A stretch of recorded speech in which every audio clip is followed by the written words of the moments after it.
নমস্কাৰ বন্ধু বান্ধৱীসকল আৰু এটা নতুন ভিডিঅ'লৈ আপোনালোকক স্বাগতম জনাইছোঁ অসমত হ'বলগীয়া বিগেষ্ট ৰিক্ৰুটমেণ্ট ADRE 2.0 লগতে অসম পুলিচৰ যি হ'বলগীয়া পৰীক্ষা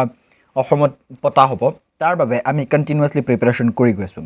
আজি এইটো ভিডিঅ' আৰু এটা মোষ্ট ইম্পৰ্টেণ্ট ভিডিঅ' হয় বিকজ আজিৰ এইটো ভিডিঅ'ত আমি আপোনালোকক যিসমূহ প্ৰশ্ন প্ৰভাইড কৰিম বহুত বেছি ইম্পৰ্টেণ্ট হয় আপোনালোকৰ অহা পৰীক্ষাৰ বাবে সো আপুনি যদি অহা অসমত হ'বলগীয়া পৰীক্ষা দিবলৈ গৈ আছে প্ৰিপাৰেচন কৰি আছে দেন এই ভিডিঅ'টো আপুনি A to Z ভালকে শেষলৈকে চাব মই গ্যাৰান্টি দিছোঁ আপোনালোকে কিবা নহয় কিবা ভাল শিকিব পাৰিব লগতে আপোনাৰ পৰীক্ষাৰ বাবে ভালকে প্ৰিপাৰেচন কৰিব পাৰিব এনেকুৱা ধৰণৰ প্ৰশ্ন আপোনালোকৰ পৰীক্ষাত আপুনি দেখিবলৈ পাব জাস্ট মই ইয়াতে আপোনালোকক এটা সৰু কথা ক'ব বিচাৰো আপুনি যদি এই চেনেলত নতুন তেনেহলে চেনেলটো সাবস্ক্ৰাইব কৰিব লগতে ভিডিঅ'টো আপুনি এটা লাইক কৰিব আৰু আপোনাক মই প্ৰশ্ন খুদিম ভিডিঅ' মাজতে হেৰু উত্তৰ দিয়া চেষ্টা কৰিব কমেন্টত আহক আমি ভিডিঅ'টো আৰম্ভ কৰো প্ৰশ্নলৈ আগবাঢ়ো বেছি দেৰি নকৰি প্ৰথম প্ৰশ্ন ইয়াত আপোনাৰ সন্মুখত আছে বহুত ভালকে চাব বিকজ বহুত বেছি ইম্পৰ্টেন্ট হয় which of the following planets is known as the morning star আসলে যে নিম্নলিখিত কোনটো গ্ৰহক মৰ্নিং ষ্টাৰ বুলি কোৱা হয় মৰ্নিং ষ্টাৰ বুলি কোনটো গ্ৰহক কোৱা হয় এই প্ৰশ্নটো বহুবাৰ বহু পৰীক্ষাত আহিছে ইম্পৰ্টেন্ট বহুত বেছি ইম্পৰ্টেন্ট প্ৰশ্ন হয় আৰু আপুনি ষ্টাৰ মাৰ্ক কৰি লওক এই প্ৰশ্নটো ঠিক আছে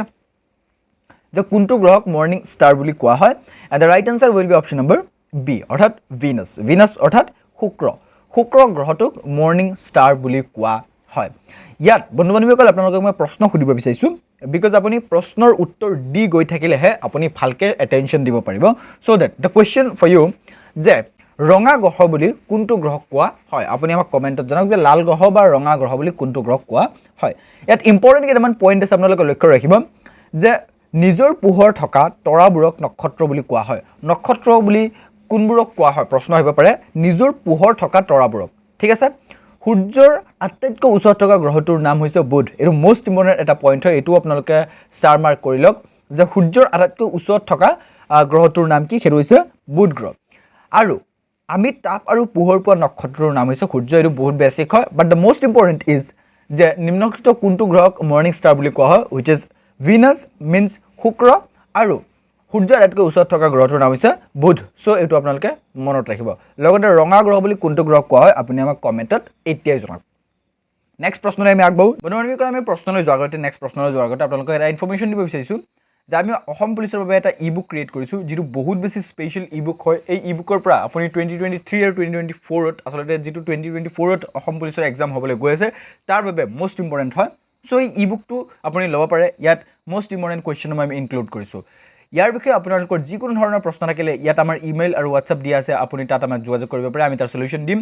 এইটো বৰ্তমান প্ৰাইস আছে বৰ্তমান 49 বাট প্ৰাইস ইনক্ৰিজ হ'ব পাৰে সো সেইবাবে মই আপোনালোকক কৈ আছো আপোনাৰ যদি প্ৰয়োজন আপুনি ল'ব পাৰে ডেসক্ৰিপচনত লিংক আছে চেক আউট কৰিব পাৰে নেক্সট প্ৰশ্ন ইয়াত আপোনাৰ সন্মুখত আছে যে which planet of the solar system spin on its axis at the fastest rate ভালকে প্ৰশ্নটো বুজাৰ চেষ্টা কৰিব যে সোলাৰ সিস্টেমৰ বা সৌৰজগতৰ কোনটো গ্ৰহ ইয়াৰ অক্ষত দ্ৰুততম হাৰত ঘূৰে অৰ্থাৎ কোনটো গ্ৰহ আটাইতকৈ বেছি দ্ৰুততম হাৰত ঘূৰে ইয়াৰ অক্ষত এক্সিস এট দ্য ফাস্টেষ্ট ৰেট কোনটো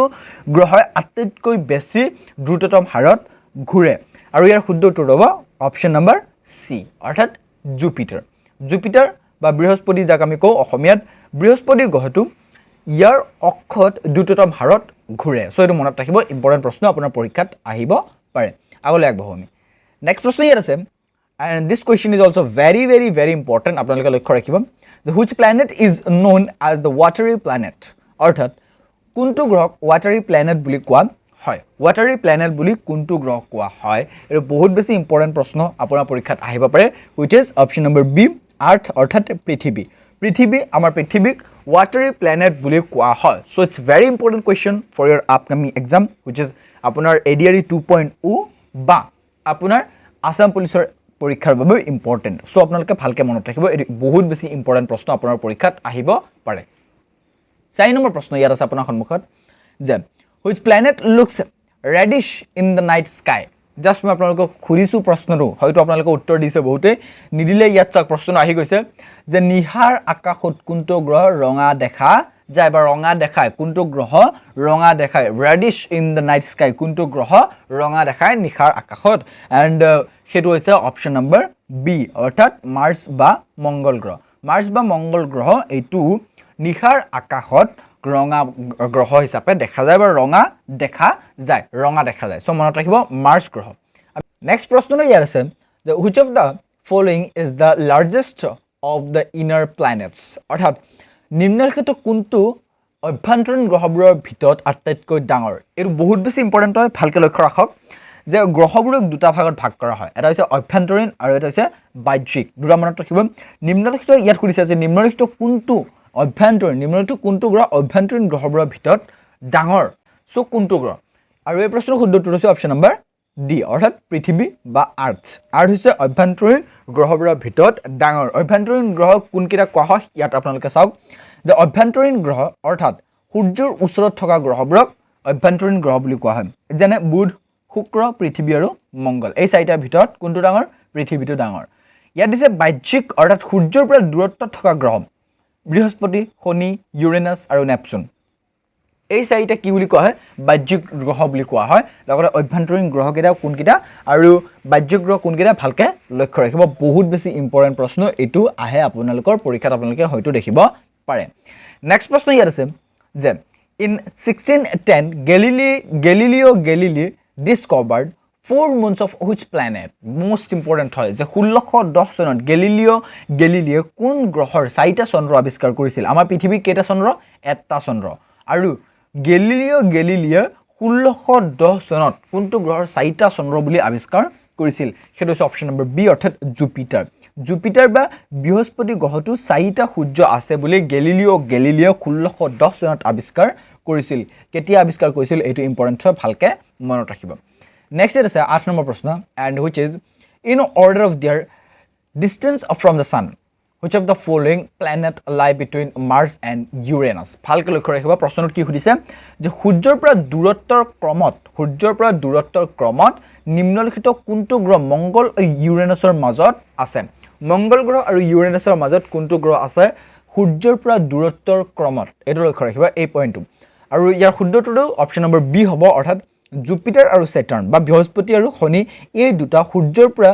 দূৰত্বৰ ক্ৰমত মংগল আৰু ইউৰেনাছৰ মাজত আছে ধৰি লওক এটো মংগল গ্ৰহ আৰু এটো ইউৰেনাছ গ্ৰহ সো এই দুটাৰ ভিতৰত বৃহস্পতি আৰু আপোনাৰ শনি গ্ৰহ এই দুটাৰ মাজতহে আছে সো মংগল আৰু ইউৰেনাছৰ মাজত সূৰ্যৰ পৰা দূৰত্ব অনুসৰি গ্ৰহ দুটা হৈছে বৃহস্পতি আৰু শনি জুপিটাৰ এণ্ড সেটাৰ্ন মনত ৰাখিব আগলৈ আগব next is here question number 9 and 9 number question is the planet Mercury is difficult to be observed most of the time because বুধ গ্ৰহটো বেছিভাগ সময়তে ডিফিকাল্ট হয় পৰ্যবেক্ষণ কৰাৰ বাবে কিয় কঠিন হয় পৰ্যবেক্ষণ কৰাৰ বাবে বিকজ হৈছে ই সূৰ্যৰ অতি ওচৰত থকা গ্ৰহ সূৰ্যৰ আকৰ্ষণৰ দ্বাৰা লুকাই যায় সূৰ্যৰ আটাইতকৈ ওচৰত থকা গ্ৰহটোৰ নাম কি মই আপোনালোকক কৈছো যে বুধ গ্ৰহ আৰু সেই বুধ গ্ৰহটোৰ সূৰ্যৰ আকৰ্ষণৰ দ্বাৰা লুকাই যায় বাবে ইয়াক ষ্টাডি কৰা বা পৰ্যবেক্ষণ কৰা বা অবজাৰ্ভ কৰাটো most difficult হয় কঠিন হৈ যায় so that এটো আপোনালোকে মনত ৰাখিব এটো ইম্পৰ্টেন্ট আপোনালোকৰ পৰীক্ষাত আপোনালোকে দেখিব পাৰে আটাইতকৈ ওচৰত থকা গ্ৰহটো আৰু ই সূৰ্যৰ আকৰ্ষণৰ দ্বাৰা লুকাই যায় next is your question number 10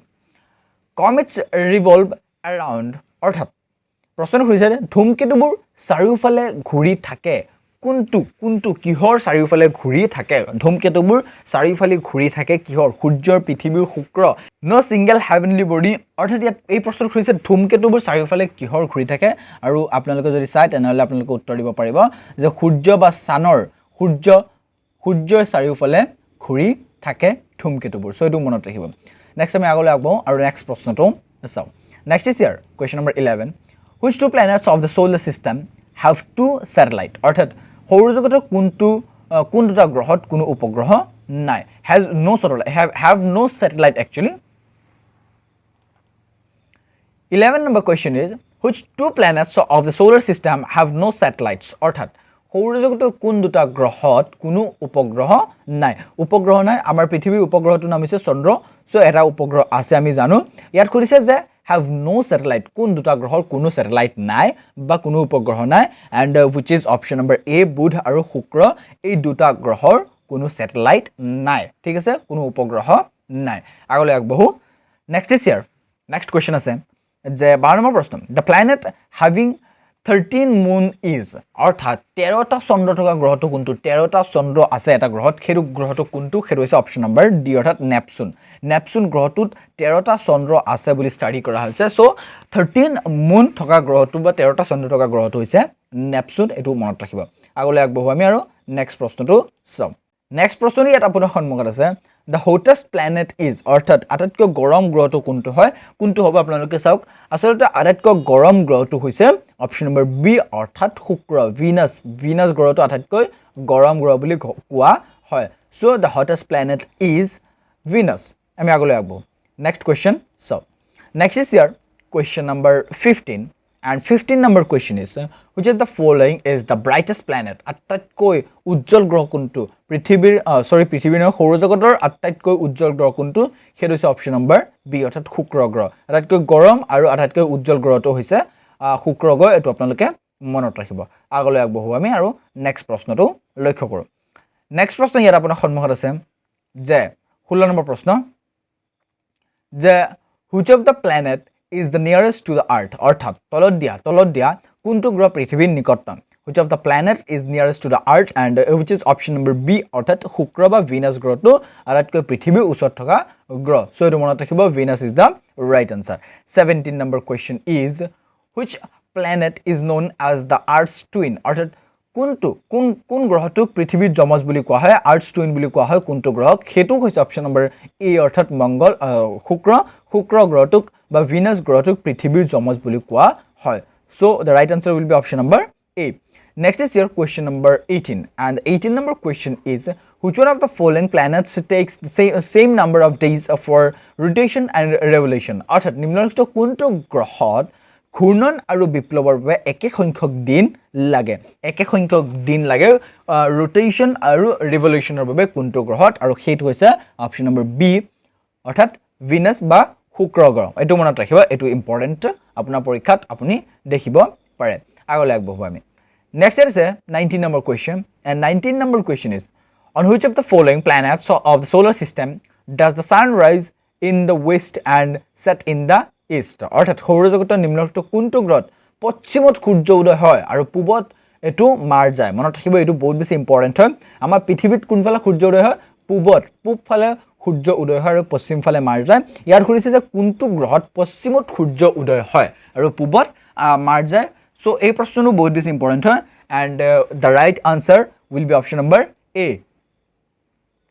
অৰ্থাৎ শুক্ৰ বা ভিনাছ গ্ৰহটোত পশ্চিমত সূৰ্য উদয় হয় বুলি কোৱা হয় বা ধৰা হয় বা ষ্টাডি কৰি পোৱা গৈছে and the last question of this video which is 20 number question which of the following planets of the solar system has the longest day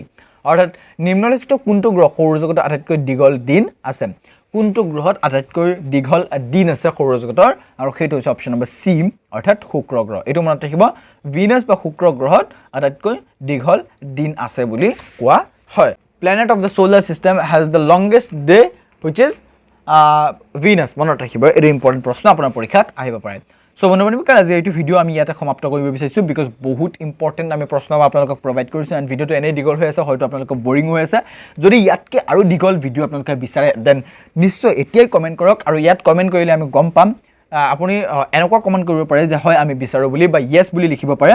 so that মই গম পাম যে আপুনি ভিডিওটো শেষলৈকে চাইছে আৰু ভালকৈ প্ৰিপাৰেচন কৰি আছে থ্যাংক ইউ সো মাচ এই ভিডিওটো ইমানখিনি চোৱাৰ বাবে আমাৰ ফালৰ পৰা আপোনাক বহুত ধন্যবাদ আপোনাৰ লগত মই আকৌ লগ পাম আৰু এটা ইম্পৰ্টেন্ট ভিডিওতে তেতিয়ালৈকে আপুনি আমাৰ লগত জড়িত থাকিব চেনেলটো সাবস্ক্ৰাইব এতিয়াও নকৰিলে